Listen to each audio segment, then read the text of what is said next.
Good morning, my beautiful babes and babettes. I am your resident active advocate. And by the way, if I seemed a little bit mentally blah, blah, blah to you yesterday, that's because I had been awake since 4 a.m.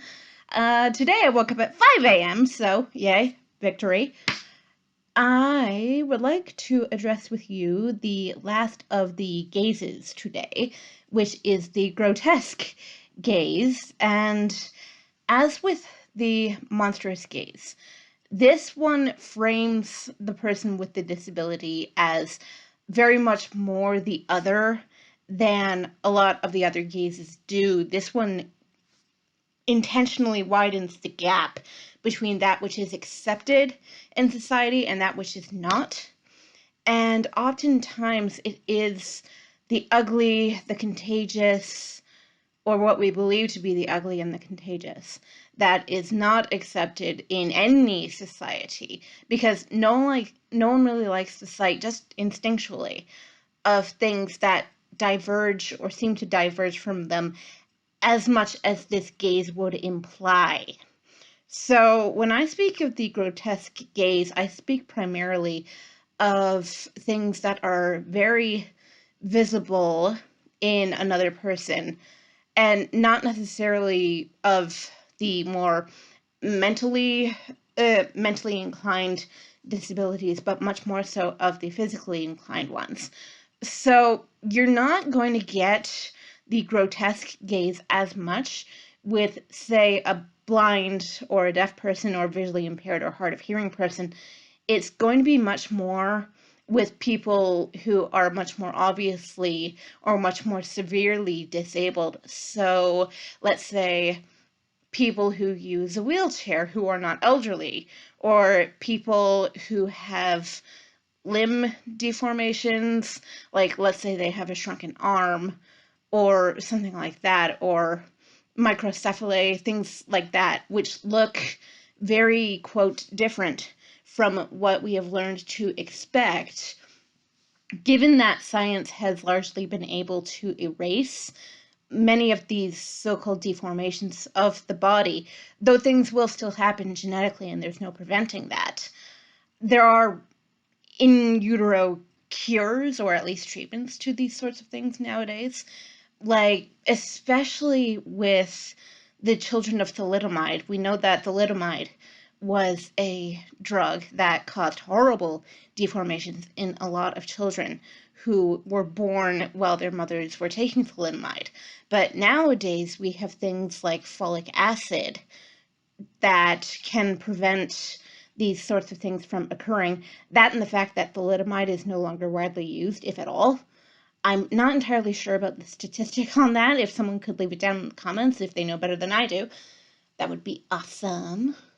But the grotesque gaze implies that this is not me, as do the other gazes, but this one very much so. This is not me. Thank God it's not me.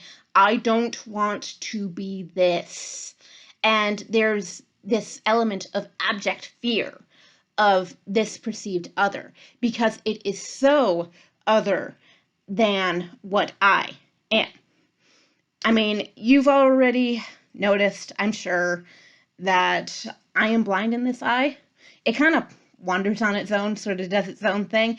I can't control where it moves. I can't control where my eyes move. I am, in that regard, visibly disabled. But it's not to the point, or I believe it's not to the point, you can let me know about this too, where someone would look at me and say, oh God, she's contagious, or oh God, how ugly, how horrible, how terrible for the species, how terrible for humanity that this thing exists. And that is much worse than just being condescending, as with the view I discussed yesterday. That is not only creating an other, but also creating a monster. And in my view, we don't have the right to do that to one another. We don't have the right to do that to anything or anyone. It is not our place to say that this thing, this person diverts from me so much that it is intrinsically terrible and ugly and horrifying.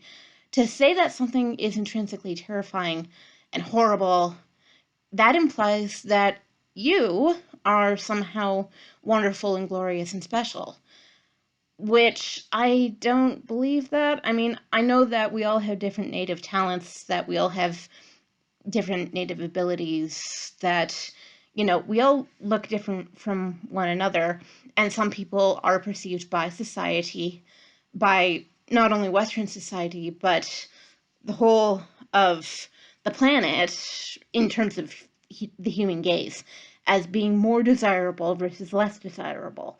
Take someone like Beyonce Knowles, take someone like Kim Kardashian. These people are very iconic because of their beauty, because of their perceived talents. But then, in contrast, that person using the wheelchair, that person with the deformed limb, how beautiful can they possibly be when compared to that so-called ideal of humankind? It is our own fault, because none of this is natural or intrinsic. It is our own fault for setting up the dichotomy of beautiful versus ugly, of setting up the dichotomy of superior versus inferior, of setting up the dichotomy of desirable versus undesirable. That's on us. And while it may appear to be natural, these things aren't necessarily natural. What I have advocated for so far throughout this series is getting to know the person as a person, the totality of the person, not just what you see, not just what you think you see, not just what you believe that person to be based on what you see. None of that is natural. It's all in here. And while the mind is of its nature natural, because we're all born with a mind, we're all born with the heart to love, the heart to know, we're all born with these things. But while those are natural, it is also natural to be able to change these things, to be able to change these perceptions, and to look at one another with what the philosophers call the eyes of God. To see God in everything that we see. And I don't mean the Abrahamic monotheistic God. I just mean something beautiful, something transcendent, something that is, the totality of what we are and what we are capable of being. Everyone has this totality of being. Everyone has this capability to be better than what they are, no matter how good you are, no matter how bad you are. You always have the capability to be better or worse. You're the one who decides which path you go down. And the politics of the gaze basically includes this fact that what you see is not always what you get. What you perceive, what you think, these are not intrinsically true things. We need to learn to see one another and perceive one another with the eyes of totality, metaphorically speaking, and literally speaking. Because I'm not just female, I'm not just white, I'm not just disabled. I'm me. Tat Tvam Asi. You are that, they say in Sanskrit. And that is everything. It's the whole universe. There is a whole universe inside every single one of us and outside every single one of us. And for as philosophical and spiritually woo as that might sound, really think about it. There are enough cells in a single human body, if they were laid end to end, to wrap around the world. I believe it's 2.5 times. That's a single human body, And we are all capable of being this whole total thing, this great, wonderful, vast thing that can be understood and loved and valued on so many different levels. It's not just the one thing that makes us who we are. It's not just the one thing that makes someone better or worse than us.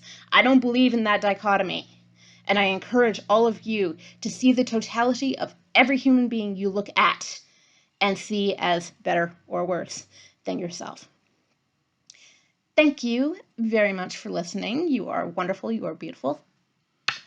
I will see you, not tomorrow because I take weekends off, but I will see you on Monday, basically to wrap up this whole politics of the gays thing. And after that, I will be starting on a new unit, shall we say, that I still kind of need to figure out because I'm not sure what I'm doing next. Fly by the seat of my pants, that's fine. All right, see y'all Monday. Bye! Mwah.